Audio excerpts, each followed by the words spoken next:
ஒரு கொசு கடிச்சா இந்த கொசு தொல்லை தாங்க முடியல அப்படின்னு சொல்றோம் இல்லைங்களா? அந்த கொசு மஸ்கிட்டோஸை பத்தி தான் இன்னைக்கு வீடியோல நம்ம பார்க்க போறோம். மஸ்கிட்டோஸ் அப்படின்றது ஒரு வகையான இன்செக்ட் வகையை சார்ந்தது. இந்த மஸ்கிட்டோ மூலியமா பலவிதமான டிசீசஸ் ஸ்ப்ரெட் ஆகும். மலேரியா, சிக்கன் குன்யா, டெங்கு, எலிஃபேண்டியாசிஸ், யானைக்கால், இந்த மாதிரி பல நோய்கள் வந்து ஸ்ப்ரெட் ஆகும். இன்னைக்கு நம்ம எதை பத்தி பார்க்க போறோம்னா, நம்ம பார்க்க போற டிசீசஸ் வந்து மலேரியா. இந்த மலேரியா பத்தி தான் நம்ம பார்க்க போறோம். இந்த மலேரியா எப்படி மஸ்கிட்டோஸ் மூலியமா ஸ்ப்ரெட் ஆகுது, அதை எப்படி கண்ட்ரோல் பண்ணலாம், மலேரியானா என்னென்ன சிம்டம்ஸ் அப்படின்றத நம்ம பார்க்கலாம். ஒரு விதமான இப்ப நம்ம எப்படி பாக்டீரியா, வைரஸ் அப்படின்னு சொல்றோம், புரோட்டோசோவா அப்படின்றது ஒரு விதமான நுண்ணுயிரியல் மைக்ரோ ஆர்கானிசம். இந்த புரோட்டோசோவால பிளாஸ்மோடியம் அப்படின்ற ஒரு புரோட்டோசோவா, அதுல நிறைய வெரைட்டிஸ் இருக்கு.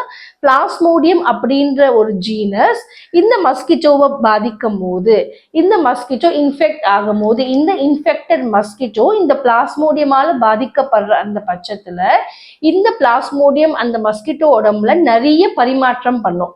நிறைய ஸ்டேஜஸ் அண்டர்கோ பண்ணி ஃபைனலா அதோடைய சலைவரி கிளாண்ட், இந்த மஸ்கிட்டோட சலைவரி கிளாண்ட்ல நிறைய மல்டிப்ளிகேஷன் ஆகி ஃபுல்லா இருக்கும். அப்போ இந்த மஸ்கிட்டோ என்ன பண்ணும், அதுக்கு வந்து பிளட் தேவைப்படுது.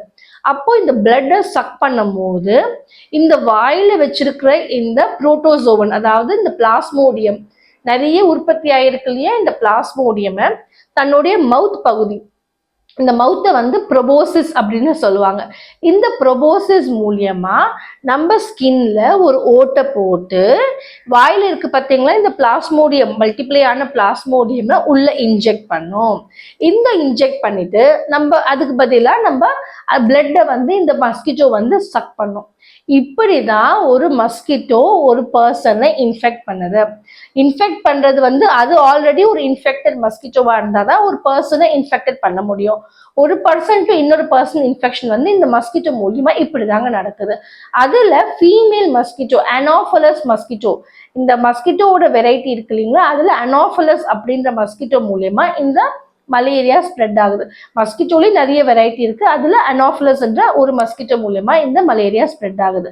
அதுவும் ஃபீமேல் மஸ்கிட்டோ மூலியமா. மேல் மஸ்கிட்டோஸ், அதாவது ஆண் மஸ்கிட்டோஸ் எல்லாமே பிளான்ட் ஜூசஸ் அந்த மாதிரி இடத்துல தான் சக் பண்ணி அவங்களுக்கு தேவையான குளுக்கோஸ் எனர்ஜி வேண்டியதை அங்கேருந்து எடுத்துப்பாங்க. இப்போ இந்த மஸ்கிட்டோ நம்ம உடம்புல ஒரு ஓட்டை மூலியமா, அந்த ப்ரொபோசிஸ் மூலியமா இந்த பிளாஸ்மோடியமா உள்ள இன்ஜெக்ட் பண்ணிடுச்சு. இப்ப என்ன ஆகுது, இந்த பிளாஸ்மோடியம் நம்ம உடம்புல முதல்ல எங்க போகும், பிளட்ல போகும். பிளட் மூலியமா போய் லிவருக்கு போய் சேர்ந்து அங்க ஒரு மல்டிப்ளிகேஷன், இந்த பிளாஸ்மோடியம் நிறைய பரிமாற்றம் ஆயிட்டே இருக்கும். அங்க போய் லிவர்ல மல்டிப்ளிகேஷன் ஆகி திருப்பி வந்து நம்ம பிளட் செல்ஸ்க்கு வந்து ஒவ்வொரு வாட்டி மல்டிப்ளிகேஷன் ஆகும் போதும் இந்த பிளட் செல்லை வந்து ரப்சர் பண்ணும், அதாவது பிரேக் பண்ணி வெளியில வரும். இந்த பிரேக் பண்ணும் போது நம்மளுக்கு தெரியும் இல்லையா, நம்மளுடைய ஆர்பிசி பிளட் செல்லுக்குள்ள ஹீமோகுளோபின் அப்படின்ற பிக்மெண்ட் இருக்கு. இந்த பிக்மெண்ட் வந்து இந்த பிரேக் ஆகும் போது ஹீமோசோயின் அப்படின்ற ஒரு டாக்ஸிக் கெமிக்கலா ரிலீஸ் ஆகும். இந்த டாக்ஸிக் ஹீமோசோயின் ரிலீஸ் ஆகிற காரணத்தாலதான் நம்மளுக்கு மலேரியா இருக்கும் போது குளிர் ஜோரம், ஷிவரிங் வருது. டெம்பரேச்சர் 41 டிகிரி செல்சியஸ் வரைக்கும் இன்க்ரீஸ் ஆகுது. ஸோ இதெல்லாம் தான் நம்ம மலேரியாவுடைய சிம்டம்ஸ். இப்போ இது மூலியமா அது லிவர் அஃபெக்ட் பண்ணுது, நிறைய பிளட் செல்ஸ் அஃபெக்ட் பண்றதால அனிமிக் கண்டிஷனும் நம்மளுக்கு வருது. இப்போ நம்ம ஒரு பாதிக்கப்பட்ட பர்சனா இருந்து நம்மளுடைய பிளட்டை ஒரு மஸ்கிட்டோ எடுக்கும் போது இதன் மூலியமா அந்த பிளட்டோட சேர்ந்து இந்த பிளாஸ்மோடியமும் எடுக்கும். இந்த மஸ்கிட்டோ போய் இன்னொரு பர்சனை பைட் பண்ணும் போது ஒரு ஹெல்த்தி இண்டிவிஜுவல் திருப்பி இன்ஃபெக்ஷனுக்கு ஸ்ப்ரெட் ஆகுறாங்க. இப்படிதான் ஒரு சைக்கிள் ரிப்பீட் ஆகிட்டே இருக்குது.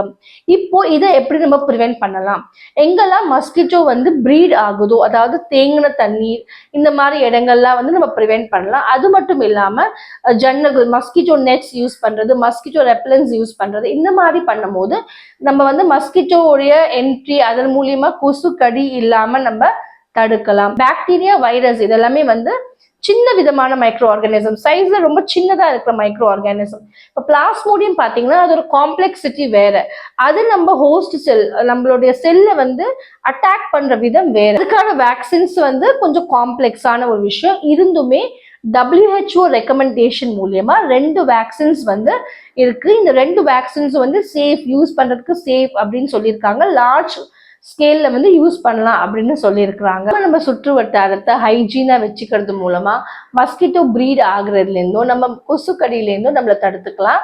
அதே சமயத்துல மஸ்கிட்டோஸ் மூலியமா ஸ்ப்ரெட் ஆகுற டிசீசஸ்லேருந்தும் நம்மள காப்பாத்திக்கலாம். இந்த பதிவு பயனுள்ளதா இருக்கும்னு நம்புறேன்.